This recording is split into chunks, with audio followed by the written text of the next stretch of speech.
మన ప్రభువును ప్రియరక్షకుడైన యేసుక్రీస్తు వారి మహాపరిశుద్ధ ఘనమైన నామములో ఈ రాత్రి వర్తమానమును ఆలకించడానికి శ్రద్ధ వహిస్తున్న దేవుని ప్రియులందరికీ నా హృదయపూర్వకమైన వందనాలు తెలియజేసిన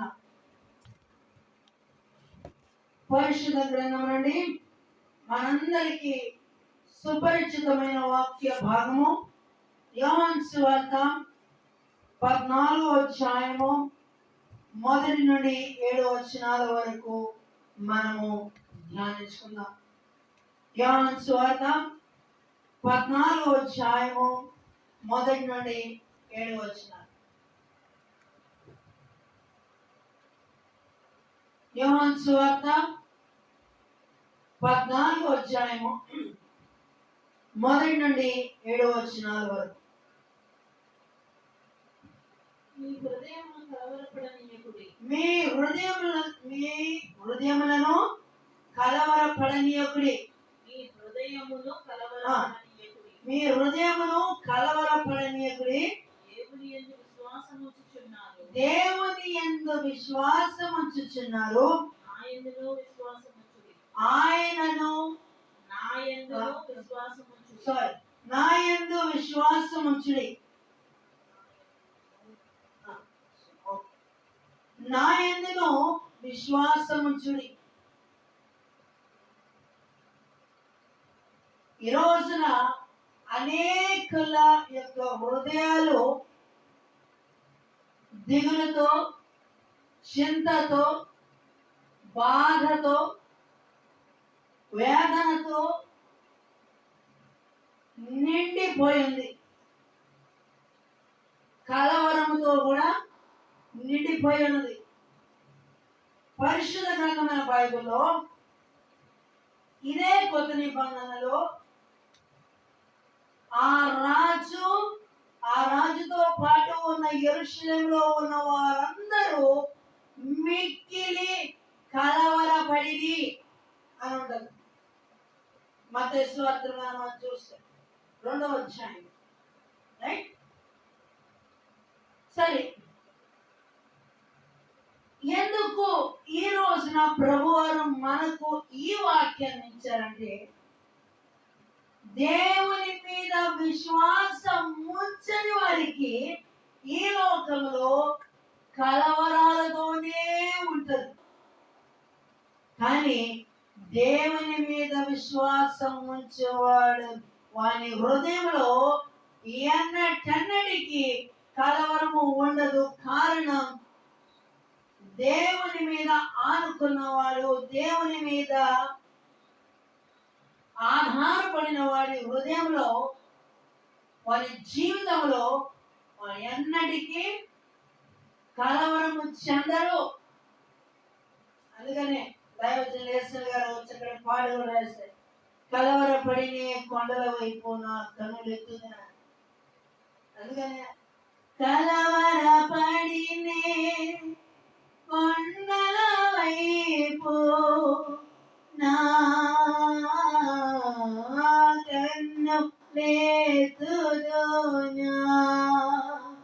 కొండల వైపు నా కనులేతి కొదువతో నేను కుమిలెదనా, కొదువతో నేను కుమిలెదనా అని. ఈ రోజున ఎంతమంది అయితే కలవరము చెందుతున్నారో, రాత్రి వాక్యం ద్వారా ప్రభువు మనతో ఇస్తున్న ధైర్యంతో కూడిన మాట, ఎవరెవరి హృదయాలలో అయితే కలవరముతో నిండి ఉన్నదో అట్టి హృదయాలకు కలవరమునకు ప్రతిగా ధైర్యమును, నిరీక్షణను దేవుడు వారికి అనుగ్రహించాలని ఆయన కోరుతున్న రాత్రి ఈ రాత్రి. నా ప్రేమైన సహోదరులను గమనించి ఈ రోజున అనేక మంది హృదయాలలో కలవరం చెందుతున్నారు. ప్రస్తుతం మనం వార్తాపత్రికల్లో కానీ వార్తలు కానీ మనం చూస్తున్నప్పుడు మన హృదయాలు కలవరం చెందుతున్నాయి. అందుకనే పరిశుద్ధ గ్రంథమైన బైబిల్ మనం సెలవిస్తుంది, పర్వతములు తొలగిపోయినను మెట్టలు తత్తరిల్లినను నా కృప ఎన్నడు విడచిపోదు అనే దేవుని వాక్యం స్పష్టంగా తెలియజేస్తుంది.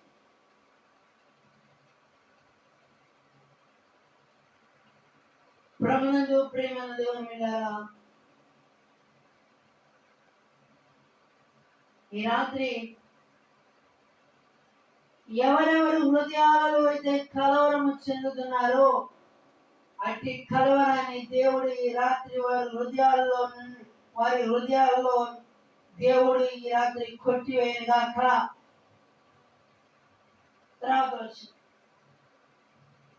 నా తండ్రి ఇంట అనేక నివాసములు గలవు. లేని ఎడల మీతో చెప్పుదను,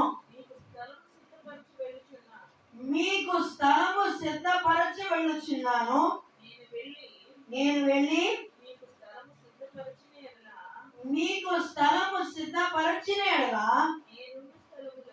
నేనుండు స్థలములో మీరును ఉండులాగున మరలా వచ్చి నా యొద్ద నుండుటకు మిమ్మల్ని తీసుకొని పోవుదును. ఎవరండి?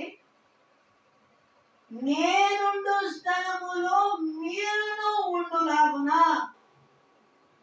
ఇక్కడ మనం జాగ్రత్తగా గమనించాల్సిన విషయం ఏంటంటే, ఇక్కడ నేను అనే పదము ఎవరిని సంబోధిస్తుంది? ఎవరిని సంబోధిస్తుందండి? పరలోకంలో తండ్రి అయిన దేవుడు ఉన్నాయండి. తండ్రి తనకు కలిగి ఉన్న అద్వితీయ కుమారుడైన క్రీస్తు ప్రభువారు కూడా ఉన్నారు.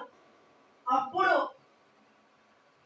ఈ లోకంలో పాపము మరింత తీవ్రంగా పెరిగిపోతున్న సమయంలో తన అద్వితీయ కుమారుడైన ప్రభువును ఏ పురుషుని ఎరుగని ఒక కన్యక రూపంలో, ఒక కన్యక ద్వారా ఈ భూమి మీదకి తన అద్వితీయ కుమారుని పంపడం ఎంత ఆశ్చర్యం అండి!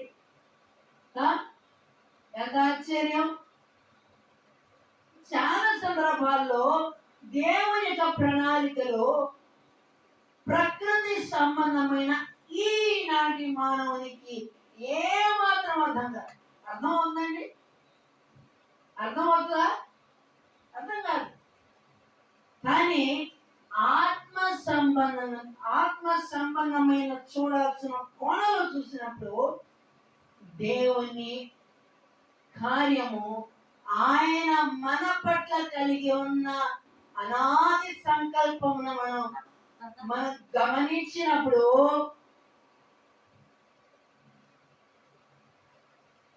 ఆయన మన పట్ల కలిగి ఉన్న అనాది సంకల్పము, మన పట్ల కలిగి ఉన్న గొప్ప ఉద్దేశములు మనము ఆయన చిత్తాన్ని మనం తెలుసుకున్నప్పుడు మన హృదయము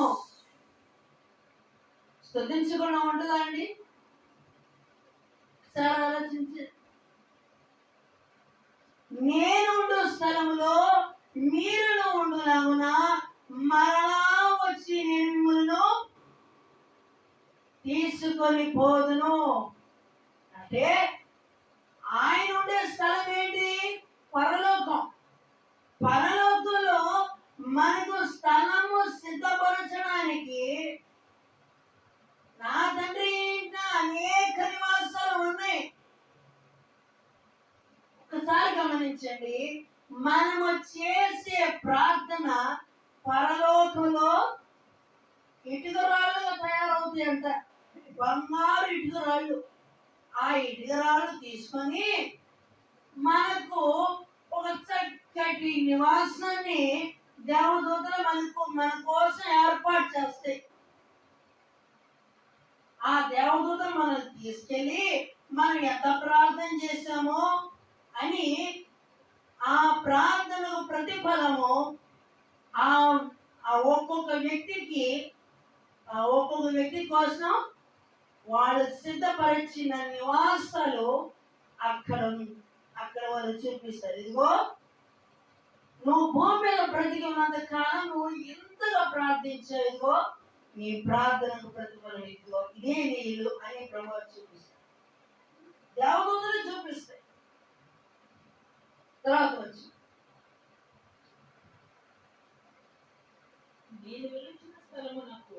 నేను వెళ్ళుచున్న స్థలమునకు మార్గము మీకు తెలియనని చెప్పాను. చూశానండి.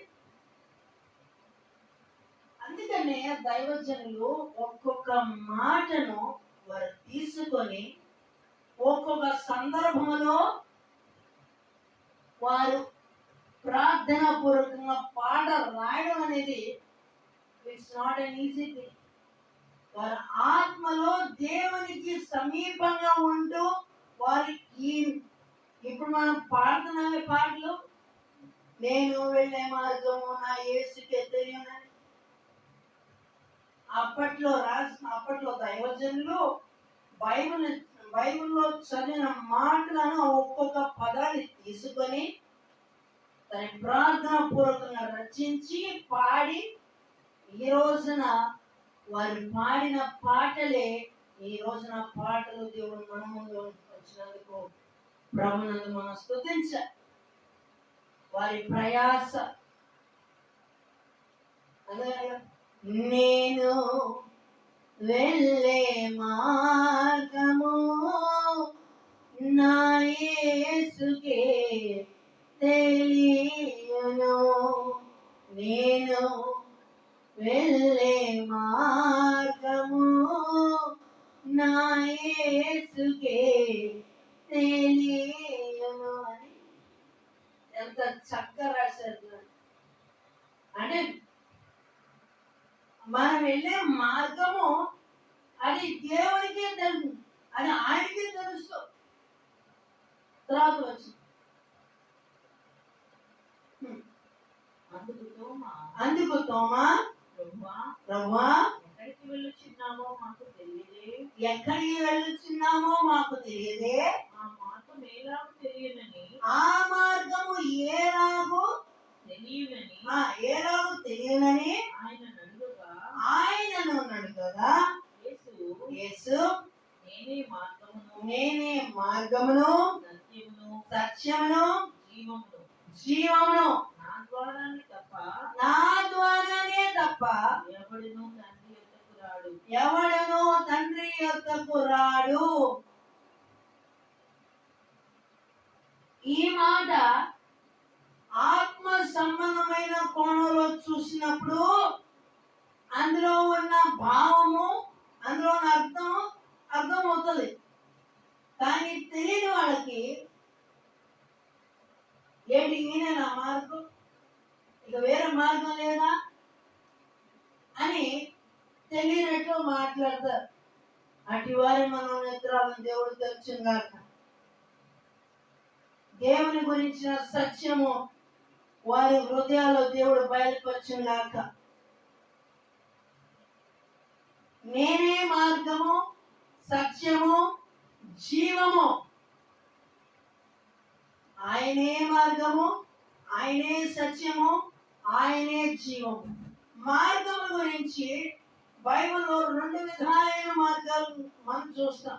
ఒకటి ఇరుకైన మార్గము, మరొకటి విశాలమైన మార్గం. ఈ ఇరుకైన మార్గము పరలోకానికి దారి తీస్తుంది. విశాలమైన మార్గము అది నరకానికి దారి తీస్తుంది. ఈ ఇరుకైన మార్గము మొదట్లో ఇరుకుగాను సంకుచితంగాను ఉంటది. తర్వాత ఆ ఇరుకుగా ఉన్న మార్గాన్ని దేవుడు విశాలపరిచినప్పుడు ఆ ఇరుకుగా ఉన్న మార్గాన్ని విశాలపరిచినప్పుడు ఆ విశాలమైన మార్గమే తులకు అది నేను ఆయన రాజ్యంలోకి చేరుస్తుంది. అక్కడ కన్నీరు ఉండదు, ఏడుపు ఉండదు, ఆకలి దప్పిక ఉండదు. అటువంటి ఆ రాజ్యంలో నీవు నేను మనం ఉండాలని ప్రభు రాసిపడుతున్నారు.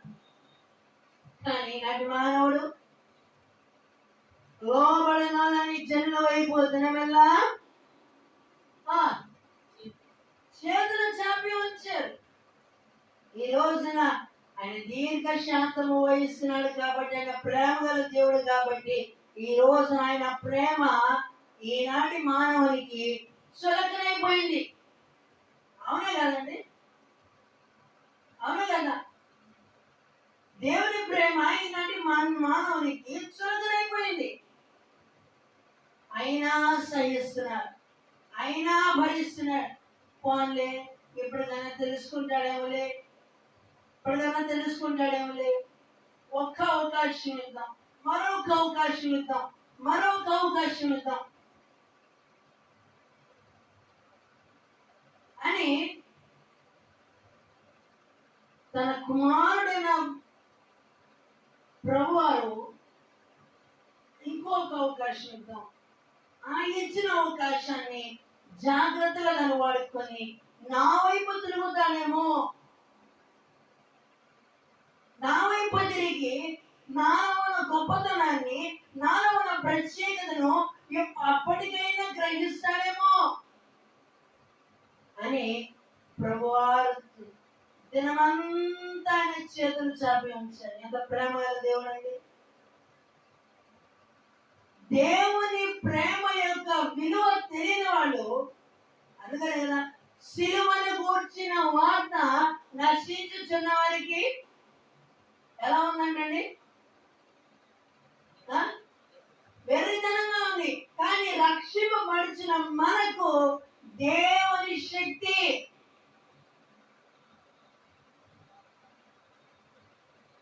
నా ప్రియమైన సహోదరులారా గమనించండి, ఈ రోజున నీవు దేవుని ప్రేమను నువ్వు రుచి చూచిన వాడివా, రుచి చూడని వాడివా అనేది ఇక్కడే అర్థమైపోతుంది. దేవుని ప్రేమను నీవు రుచి చూచిన వాడివైతే నీ జీవితంలో దేవుడు జరిగించిన ప్రతి మేలును నీవు దేవుని కొరకు, దేవుని నీ జీవితంలో చేసిన ప్రతి మేలును అనేక మందికి నీవు చెప్పకుండా నీవు ఉండలేవు. అఫ్ కోర్స్ ఎన్నో బలహీనతలు ఉండొచ్చు. ఆ బలహీనతలను బలంగా మార్చే దేవుని వైపు చూసి ప్రార్థన పూర్వకంగా నీ జీవితంలో దేవుడు చేసిన మేలు చెప్పు. విన్నవాళ్ళు రక్షింపబడతారు, వినని వాళ్ళు రేపు దేవుని ఎదుట దేవుడు రేపు వాళ్ళు లెక్కలుతాడు, నేను అడగడు.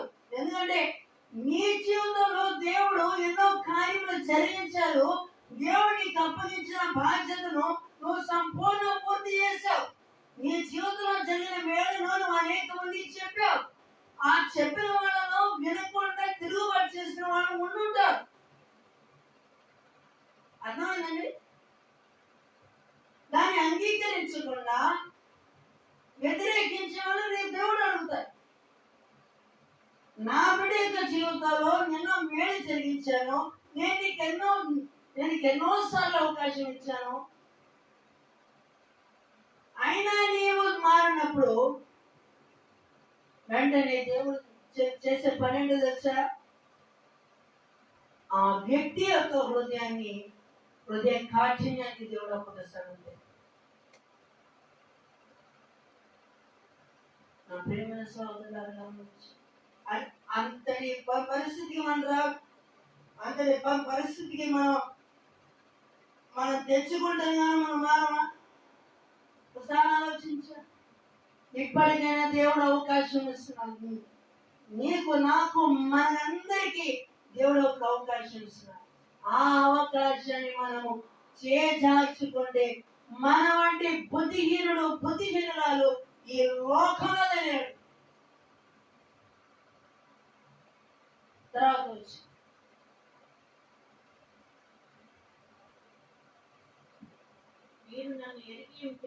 మీరు నన్ను ఎరిగి ఉంటే నా తండ్రిని ఎరిగి ఉందరు. నా తండ్రిని ఎరిగి ఉందరు. ఇప్పటి నుండి ఇప్పటి నుండి మీరు ఆయనను ఎరుగుదురు. మీరు ఆయనను ఎరుగుదురు. ఆయనను చూచి ఉన్నారని చెప్పాను. ఆయనను చూచి ఉన్నారని చెప్పాను. ఏంటండి? ఒకసారి వచ్చిన మళ్ళీ చదువుతారా? 7వ వచనం. మీరు నన్ను ఎరిగి ఉంటే నా తండ్రిని ఎరిగి ఉందరు. నా తండ్రిని ఎరిగి ఉందరు. మీరు నన్ను తెలుసుకుంటే నా తండ్రిని మీరు తెలుసుకున్నట్లే. ఇప్పటి నుండి మీరు ఆయనను ఎరుగుదురు. ఇప్పటి నుండి మీరు ఆయనను ఎరుగుదురు. ఆయనను చూచి ఉన్నారని చెప్పాను. ఆయనను చూచి ఉన్నానని చెప్పాను. ఏంటండి? మీరు నన్ను తెలుసుకుంటే నా తండ్రిని తెలుసుకున్నట్లే.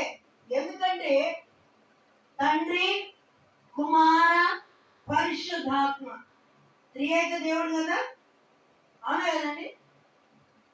తండ్రి, కుమార, పరిశుద్ధాత్మ త్రియేక దేవుడు. అందుకని దైవజనులు ప్రార్థన అంతా, ఆరాధన అంతా అయిన తర్వాత చివరిలో ఆయన ఆశీర్వాదం ఇస్తారు. తండ్రి యొక్కయు, కుమారుని యొక్కయు, పరిశుద్ధాత్మ యొక్క ఈ నామమున అని చెప్పి ఆశీర్వాదం ఇస్తారు.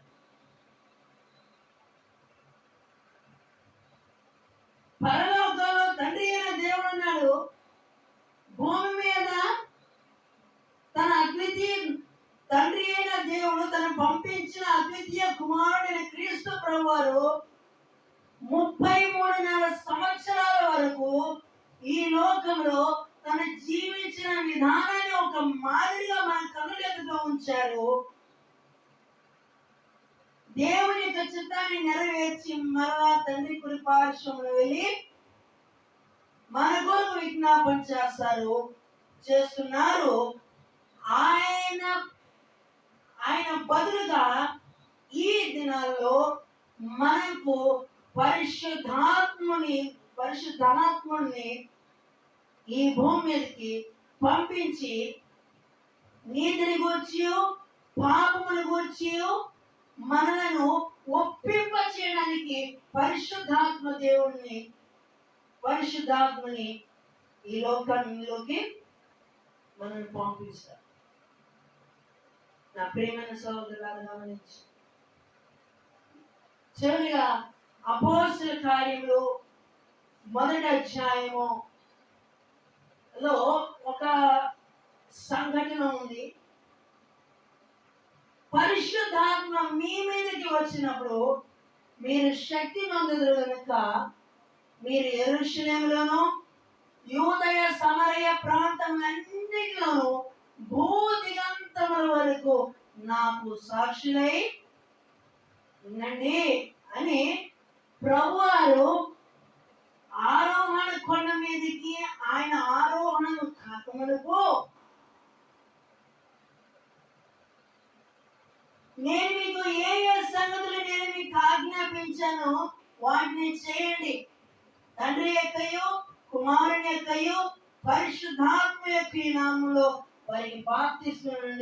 ఇదిగో యుగ సమాప్తి వరకు సదాకాలము నేను మీకు తోడై ఉంటాను అని సెలవిచ్చిన దేవుడు ఆయన ఆరోహణమవుతూ శిష్యులను ఆశీర్వదిస్తూ ఆయన తండ్రి రాజ్యంలో ఇప్పుడు పార్శ్వమున కూర్చొని మన కొరకు విజ్ఞాపన చేయించున్నాడు. ఇట్టి ప్రధాన యాజకుడు మనకు సరిపోయిన వాడు, పాపరహితులను పాపులలో చేరక ప్రత్యేకమైన వాడు. ఈ రోజున మనం ఆరాధించుచున్న జీవాధిపతి అయిన దేవుడు. ఆయన ప్రేమ గల దేవుడే, జాలి గల దేవుడే, దీర్ఘశాంతం గల దేవుడే. కానీ ఆయన ఎందు విశ్వాసం ఉంచి బాప్తిస్మము పొందిన వాడు రక్షింపబడును, పొందని వాడికి శిక్ష. ఏంటండి? ఏంటన్నది? నమ్మి బాప్తిస్మం నుండి వాడు రక్షింపబడను, నమ్మని వారికి శిక్ష విధించబడును. మొదటిసారిగా ఆయన ఈ భూమి మీదకి గొర్రె పిల్లగా వచ్చారు. తండ్రి యొక్క చిత్తాన్ని నెరవేర్చారు. తండ్రి యొక్క కుడి పార్శ్వమున కూర్చొని మన కొరకు విజ్ఞాపన చేస్తున్నారు. ఇప్పుడు ఆయన వచ్చేది గొర్రె పిల్లగా కాదు. గొర్రె పిల్లగా అనుకున్నారా? ఏంటండి? గొర్రె పిల్లలు అనుకున్నారా? కాదు. కోదమ సింహం రూపంలో రాజులకు రాజుగా, ప్రభులకు ప్రభువుగా ఆయన కొదమ సింహం రూపంలో న్యాయాధిపతిగా ఆయన రాబోతున్నారు. ఆయన వచ్చేటప్పుడు ఆయా జాతుల వారు, ఆయా భాషలు మాట్లాడేవారు, ఆయా వంశముల వారు కనులారా ప్రభు యొక్క రాకను చూస్తూ మొదట క్రీస్తునందు మృతులైన వారు లేపబడతారు. ఆ తర్వాత సజీవులైన వారు ఎవరైనా ఉంటే వాళ్ళు లేపబడతారు. మరణము తర్వాత మరొక జీవితము మానవాడికి ఉంది అనే విషయం మీలో ఎంతమంది తెలుసండి? ఇప్పటి శాస్త్రవేత్తలైన వారు చెప్తున్నారు మరణం తర్వాత జీవం ఉందని. కానీ ఇదే విషయం బైబిల్లో దేవుడు ఏనాడో మన కొరకు బయలుపరిచి దాచి ఉంచారు. తెలుసండి విషయం? మరణించిన తర్వాత మానవునికి మరో జీవితం ఉంది. అది దేవుని రాజ్యములో ఈ శరీరం మట్టిలో కలిసిపోయింది. మన్నైనది వెనుకటి మన్నై పోవును, మన్నై చేరును. ఆత్మ వారిని అనుగ్రహించిన దేవుని యొద్దకు చేరును. ఈ ఆత్మే రేపు దేవుని సింహాసనం ఎదుట నిలబడినప్పుడు ఈ పక్కన కంప్లైంట్ చేసేవాడు ఉంటాడు రెడీగా. ఎవరండి? ఎవరు? అపవాది రెడీగా ఉంటాడు.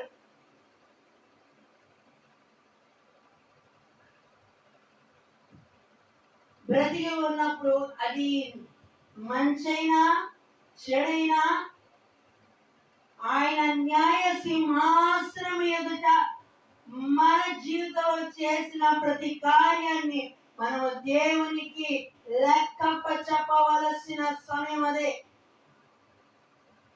ఏదో మన బంధువులు వచ్చారనో, పాస్టర్ గారు వచ్చారనో, వాళ్ళు వచ్చారని, వీళ్ళు వచ్చారనో మనుషులు వచ్చినప్పుడు తప్పించుకోవడం చాలా సులువే.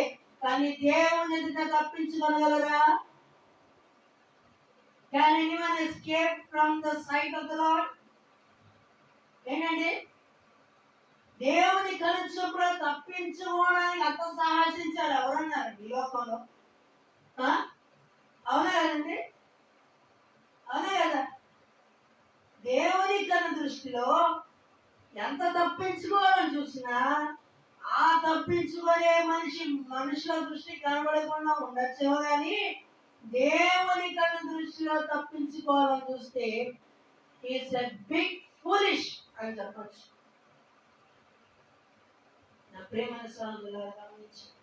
ఈ రాత్రి వర్తమానం ఆలకిస్తున్న నీవు దేవుడు నీ కొరకు, నా కొరకు, మన కొరకు ఆయన నివాసములు నివాసములు ఆయన సిద్ధపరుస్తున్నారు. కానీ మన జీవితంలో మనము ప్రార్థన వాక్య పఠనం అనేది మన జీవితంలో ఉన్నప్పుడు ఒక విశ్వాసికైనా, ఒక దైవజనుకైనా ప్రార్థన, వాక్య పఠనం అనేవి ఈ రెండు రెక్కలు మనకు ఉన్నప్పుడు మనము ఈ లోకములో ఉండే ప్రతి శ్రమ, ఈ శోధన నుండి క్రమక్రమంగా మనం పైకి ఎగురుతూ ఉన్నప్పుడు పక్షిరాజు ఎంత ఎత్తులో ఎగురుతూ ఉండదో అంత ఎత్తులో, అంటే మన ఆత్మీయ జీవితంలో దేవుడు మన విషయమై ఏ స్థాయిలో ఉండాలని ఆయన కోరుకుంటున్నారో ఆయన కోరుకున్న స్థానంలో నీవు నేను మనం ఉండాలని ప్రభు ఆశపడుతున్నారు. కనుక అట్టి స్థాయిలోకి మనము ఉండాలని ప్రభు ఆశపడుతున్నారు. ఆ స్థాయిలోకి మనం మన జీవితంలో ఎన్ని పోరాటాలు వచ్చినా, ఎన్ని శ్రమలు వచ్చినా, ఎన్ని నిందలు వచ్చినా, ఎన్ని అవమానాలు వచ్చినా వాటన్నిటిని దేవుని హస్తగతంలోకి అప్పగించి మోకాళ్ళ మీద ప్రార్థన పూర్వకంగా మనం ఉన్నప్పుడు తప్పకుండా ఇవి ఏమి మనకు దరిదాపులలో మోకరించే ప్రార్థించే వారి జోలికి అపవాది రాడు. కనుక మోకాళ్ళ ప్రార్థన అనుభవంలో కూడా మనం వెళ్దాం. దేవుడు మనకు అప్పగించిన ఆ బాధ్యతను మనం సంపూర్ణంగా ఏ స్థాయికి దేవుడు మనం ఉండాలని ఆయన ఆశపడుతున్నారు, ఆయన ఆశను మనం నెరవేరుద్దాం. వాక్యపు వెలుగులో మన బ్రతుకులను, మన జీవితాన్ని సరిదిద్దుకుందాం. ఇదిగో ఈ కొద్ది మాటలు దేవుడు మనందరి వెనుకలో దీవించుగాక. ఆమేన్. దయచేసి స్థలం వంచండి, ప్రార్థన చేసుకున్నాం. ప్రేమగల మా తండ్రి, ప్రభువాని స్తోత్రం చెల్లించుకుంటున్నాం. ఇప్పటి వరకు నేను మా జీవితంలో మీరు చేసిన ప్రతి మేలు కొరకై మీకు వందనాలు. ఈ వర్తమానము మా హృదయంలో ముద్రించమని,